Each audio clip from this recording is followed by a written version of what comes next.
आजच डाउनलोड करा आणि तुमच्या आवडत्या मालिकांचा आनंद लुटा। बघितलंस राजन, याला म्हणतात संस्कार। पैशानी गरीब असेल ही मुलगी, पण आईवडिलांनी हिला एवढं मोठं संस्कारांचं धन दिलेलं आहे। आपली अनिका अशीच असती तर फार बरं झालं असतं।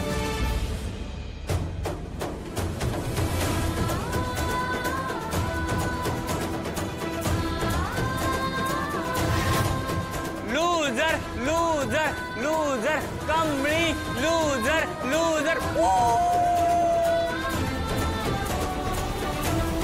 स्वामी तिन्ही जगाचा आई विना भिकारी असं म्हणतात। याचा अर्थ म्हणजे जगातली कुठली बी श्रीमंती धनसंपत्ती आपल्या सोबत असण्यापेक्षा आपल्या आईचा आपल्या संग असणं लई मोलाचं असतंय। याचं उदाहरण द्यायचं म्हणजे आपल्या महाराष्ट्राचा आराध्य दैवत श्री छत्रपती शिवाजी महाराज, त्यांच्या महानतेचा, संघर्षाचा, अनमोल विचारांचा उगम म्हणजेच राजमाता जिजाऊ आईसाहेब। त्यांनी त्यांच्या लहानग्या शिवबाला जे संस्कार दिले त्याच संस्कारांचं जतन करत आणि आपल्या आईने दाखवलेल्या सतमार्गाने छत्रपतींनी हिंदवी स्वराज्य उभं केलं। प्रत्येक मराठी रक्ताला स्वातंत्र्याचं मोल शिकवलं। जिजाऊ आईसाहेब होत्या म्हणूनच हे समज घडलं। आई मुलासाठी आदर्श का असते त्याचं दुसरं उत्तम उदाहरण असूच शकत नाही। म्हणूनच मी माझ्या आदर्शाबद्दल, माझ्या आईबद्दल बोलणार।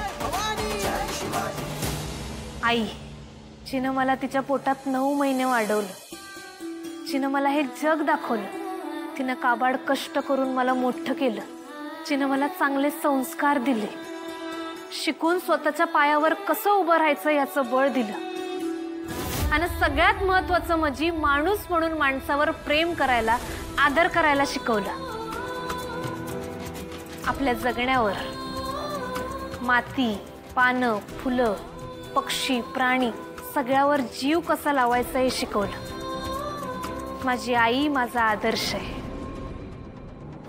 राजन, मला वाटलं होतं आईवर असं प्रेम करणारा तू एकटाच आहेस, पण नाही, ही मुलगी पण अगदी तुझ्यासारखीच आहे।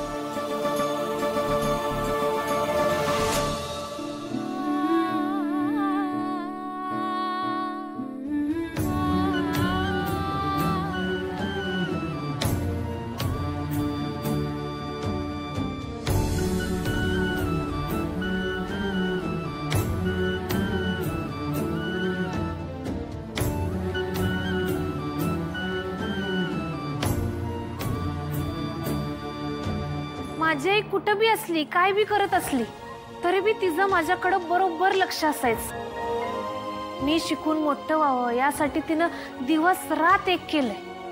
मी जेव्हा जेव्हा आई हा शब्द म्हणतोय किंवा नुसता त्या शब्दाचा विचार बी करतोय की नाही, तरी मनात फक्त एकच भावना येते, आई माझी प्रेम, आई माझी माया, आई माझी आपुलकीची कुशी, आणि आई माझी आपलं रक्षण करणारी, आपल्या समोर उभं असणारी आपली ढाल। माणूस जन्माला आल्यावरती त्याचा पहिला गुरु म्हणजे त्याची आईच असते, आणि तीच त्याची दैवत असते। आईबद्दल जितकं बोलावं तितकं कमीच आहे, पण वेळेचं आणि या स्पर्धेची मर्यादा राखता कवी माधव जुलियन यांच्या प्रेम स्वरूप आई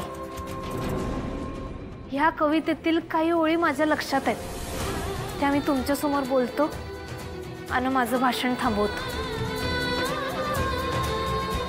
वाटे इथून जावे, तुझ्या पुढे निजावे, नेत्री तुझ्या हसावे, चित्ती तुझ्या ठसावे, वक्षी तुझ्या परी हे केव्हा स्थिरेल डोके, देईल शांत वाया हस्तस्पद मंद झोके, हे जन्म तू फिरूनी येईन मी ही पोटी, पोटी ठरो न देवा ही एक आस मोठी।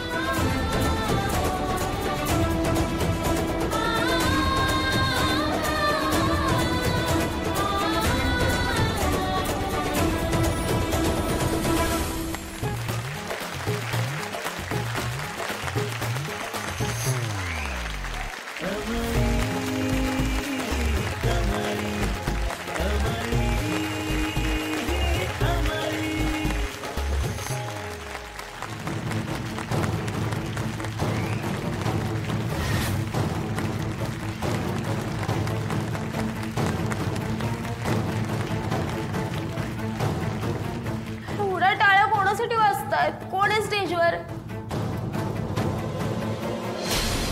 मूर्खांनो, कुठे होते एवढा वेळ? कुठे होते? तिथे काय करताय? तिथे ती कमळी, तिला ते इतके क्लास मिळतात आणि ती मला ऍटिट्यूड दाखवतीये मला. आणि तुम्हाला मी काय सांगितलेलं? तिच्या ज्यूस मध्ये पावडर मिळवायला सांगितलेली ना, नाही केली का ती?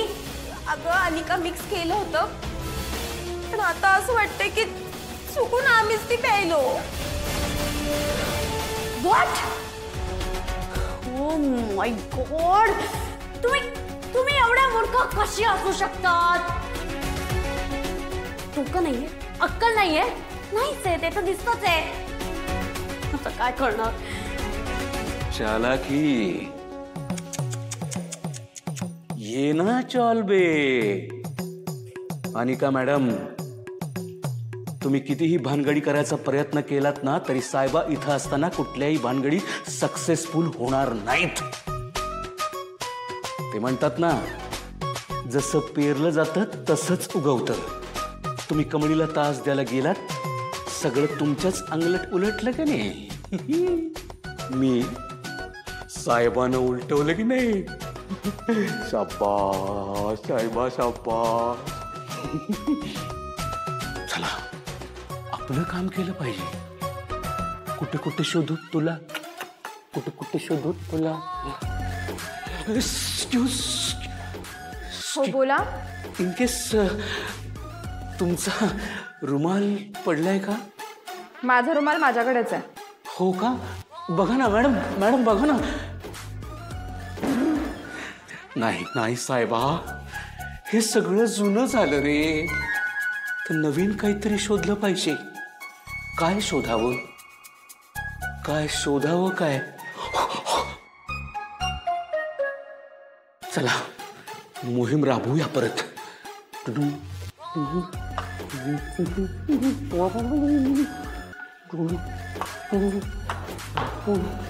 अनिका, शांत हो बाळा, शांत हो. हे स्वतःचं काम असं दुसऱ्यांना करायला सांगितलं ना की आणखीन काय होणार? हे बघ, जो माणूस दुसऱ्यांवर अवलंबून राहतो, दुसऱ्यांवर विसंबून राहतो, त्याला यश कधीच मिळत नाही. हीच गोष्ट जर तू केली असतीस ना, तर आज त्याचे रिझल्ट्स काही वेगळे असतील.